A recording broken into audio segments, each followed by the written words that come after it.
ঢাকার গুলশানের লেকপাড়ের যেই স্থানে একসময় ছিল হোলি আর্টিজেন বেকারি, সেখানে এখন দাঁড়িয়ে আছে বহুতল আবাসিক ভবন। বাইরে থেকে দেখলে বোঝার কোনো উপায় নেই, 1 দশক আগে এই জায়গাটি বাংলাদেশের ইতিহাসের সবচেয়ে ভয়াবহ জঙ্গি হামলার সাক্ষী হয়েছিল।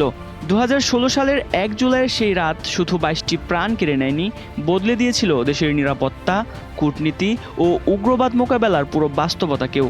10 বছর পরও আজ 2026 সালে দাঁড়িয়ে হোলি আর্টিজেনের নাম উচ্চারিত হলে ফিরে আসে আতঙ্ক, শোক আর অসংখ্য অজানা প্রশ্ন। সেই রাতে কি হয়েছিল এ নিয়ে এখনও মানুষের আগ্রহের শেষ নেই। ইফতারের পরপরই অস্ত্র ও ধারালো অস্ত্র হাতে কয়েকজন তরুণ রেস্তোরাঁয় ঢুকে জিম্মি সংকট তৈরি করে। দীর্ঘ রাত জুড়ে স্বজনেরা গুলশানের রাস্তায় অপেক্ষা করলেও কেউ জানতেন না ভেতরে কি ঘটছে। পরদিন সেনাবাহিনী নেতৃত্বে পরিচালিত অপারেশন থান্ডারবোল্টের পর প্রকাশ্যে আসে ভয়াবহ সত্য। বিদেশি নাগরিকদের লক্ষ্য করে চালানো হয় নির্মম হত্যাযজ্ঞ, যা বিশ্বব্যাপী বাংলাদেশের নিরাপত্তা পরিস্থিতি নিয়ে গভীর উদ্বেগ তৈরি করেছিল।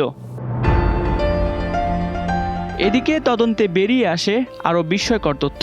হামলায় অংশ নেওয়া কয়েকজন ছিলেন দেশের সচ্ছল ও শিক্ষিত পরিবারের সন্তান। কেউ পড়েছেন ইংরেজি মাধ্যম স্কুলে, কেউ আবার নামকরা বেসরকারি বিশ্ববিদ্যালয়ে। তাদের উগ্রবাদে জড়িয়ে পড়া পুরো সমাজকে নাড়িয়ে দিয়েছিল। হোলি আর্টিজান দেখিয়ে দেয় অর্থনৈতিক সচ্ছলতা কিংবা আধুনিক শিক্ষা ব্যবস্থা একাই তরুণদের উগ্র মতাদর্শ থেকে সুরক্ষা দিতে পারে না। অনলাইন প্রভাব, পরিচয় সংকট ও গোপন নেটওয়ার্কও বড় ধরনের ভূমিকা রাখতে পারে।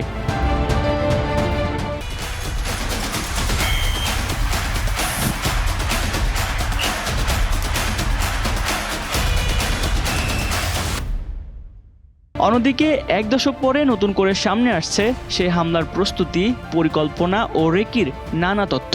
তদন্ত সংশ্লিষ্ট ভাষ্য অনুযায়ী হামলার জন্য কয়েক মাস ধরে প্রশিক্ষণ, অস্ত্র সংগ্রহ ও লক্ষ্য নির্বাচন করা হয়েছিল। গুলশান বনানীর বিভিন্ন স্থানে পর্যবেক্ষণ চালানোর পর বিদেশিদের উপস্থিতি বেশি এবং ভৌগোলিকভাবে সুবিধাজনক হওয়ায় বেছে নেওয়া হয় হোলি আর্টিজানকে। হামলার মাত্র কয়েকদিন আগে সরাসরি অংশগ্রহণকারীদের চূড়ান্ত নির্দেশনা দেওয়া হয়েছিল বলেও তদন্তে উঠে আসে। 10 বছর পেরিয়ে গেলেও হোলি আর্টিজেন বাংলাদেশের জন্য শুধু একটি অতীতের ঘটনা নয়, বরং একটি স্থায়ী সতর্কবার্তা। আইনশৃঙ্খলা রক্ষাকারী বাহিনীর ধারাবাহিক অভিযানে বড় ধরনের জঙ্গি হামলা আর না ঘটলেও উগ্রবাদী মতাদর্শ, অনলাইন প্ররোচনা ও সামাজিক বিচ্ছিন্নতার ঝুঁকি এখনও রয়ে গেছে। তাই গুলশানের সেই রক্তাক্ত রাতের অজানা গল্পগুলো আজও মনে করিয়ে দেয়, সন্ত্রাসের বিরুদ্ধে লড়াই কেবল অস্ত্রের নয়, বরং পরিবার, শিক্ষা ও সমাজের সম্মিলিত সচেতনতার লড়াই। Desk report, 21 television.